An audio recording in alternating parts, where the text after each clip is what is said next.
Anies Baswedan kan bingung, nggak punya panggung. Nggak punya panggung, jadi bingung mau jadi apa. Partai nggak punya, diajak partai lain enggak, punya jabatan enggak. Makanya kerjanya di nongol di YouTube orang mulu. Lu undang dia ke sini, datang dia, yakin orang nggak ada kerjaan. Lu pikir kenapa Anies Baswedan datang ke pelantikan? Ganjar kan nggak datang, Anies kan datang, orang nganggur. Pak Anies juga bingung. Aduh, gue terima undangan lagi, suruh datang. Kalau gue ngeles apa ya, orang gue nganggur, semua orang tahu ya datang lah dia. Jadi itulah yang membuat posisi Mas Anies berat. Kalau Mas Anies nggak melakukan apapun, bisa jadi dia nggak relevan loh nanti.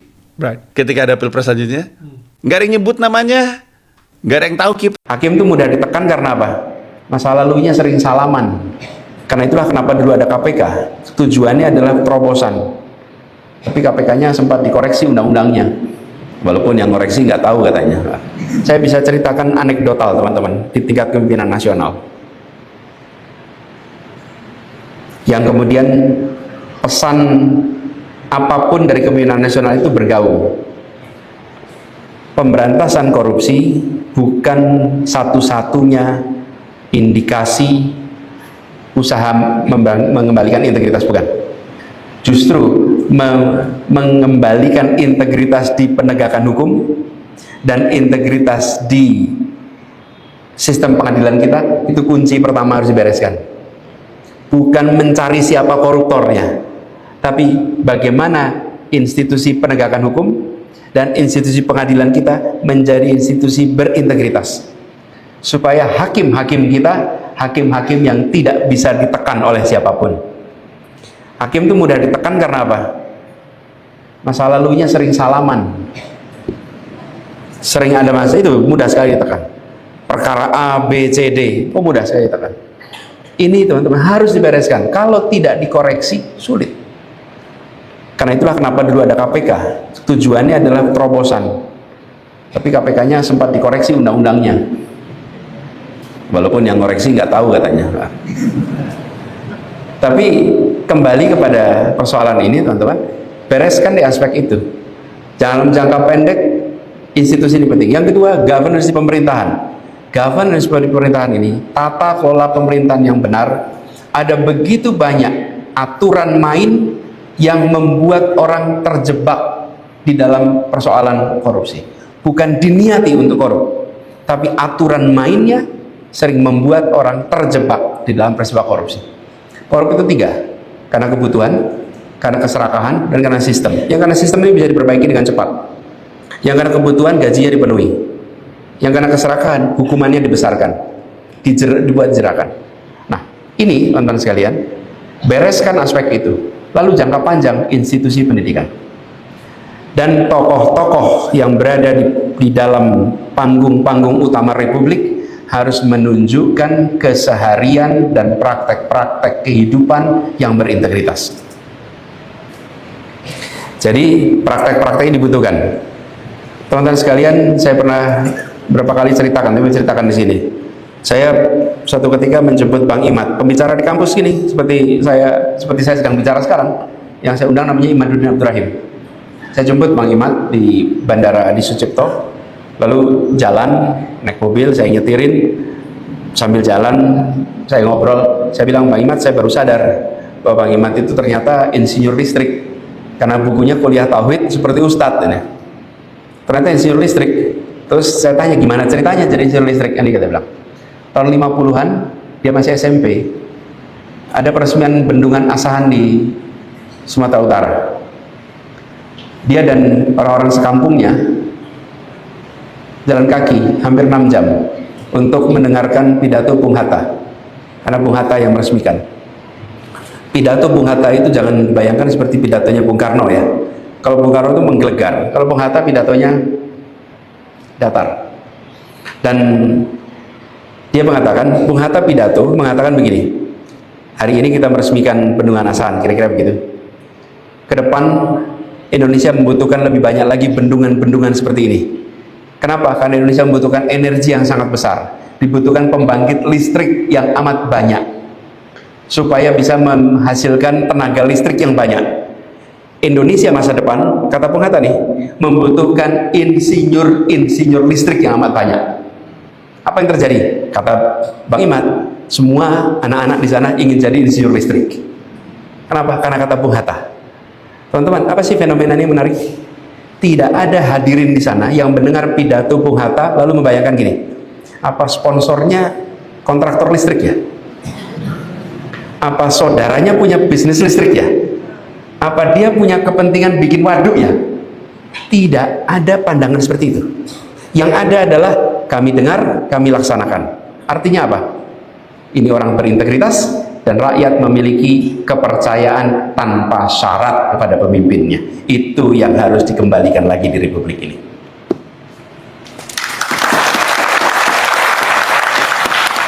Ketika pesan-pesan dari kepemimpinan itu pesan-pesan yang dipandang sebagai pesan penuh dengan nilai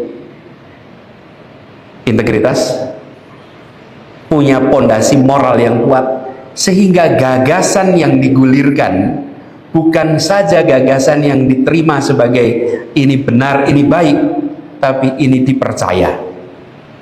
Nah, ini yang harus dikembalikan. Jadi teman-teman sekalian, PR kita besar.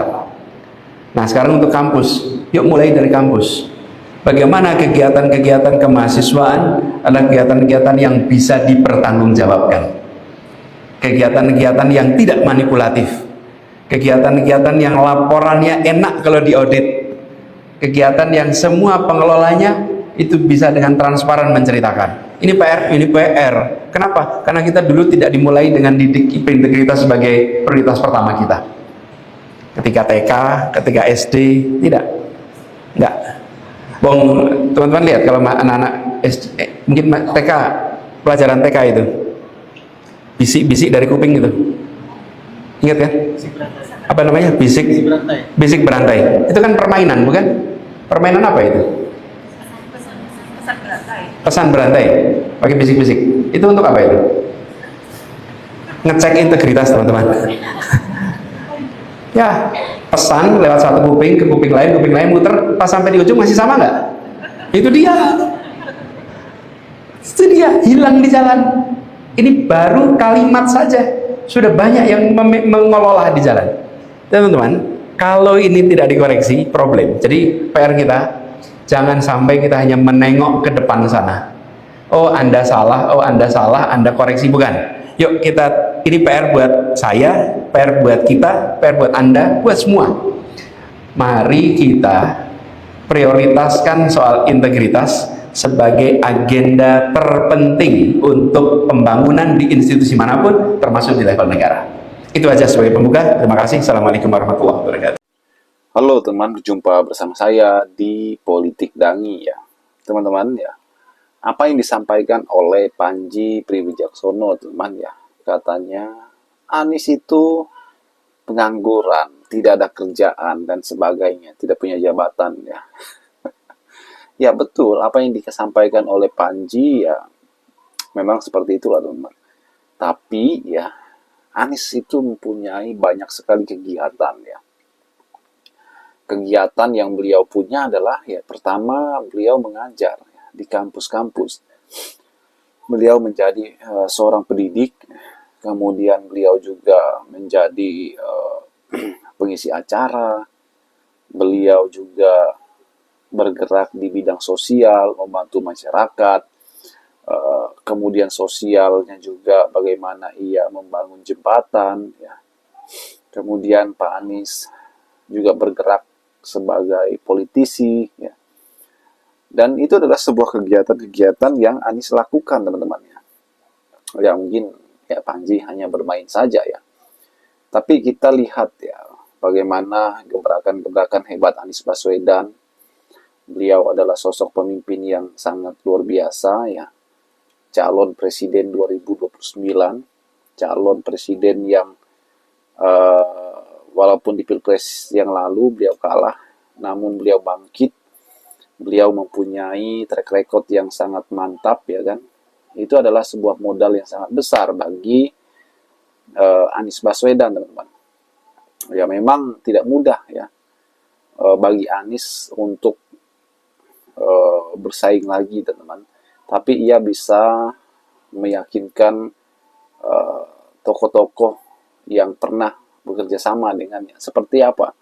Seperti Partai Nasdem, seperti SBY atau Partai Demokrat, AHY yang pernah ya bekerja sama. Ini adalah langkah atau catur politik yang luar biasa bagi Anies sebenarnya.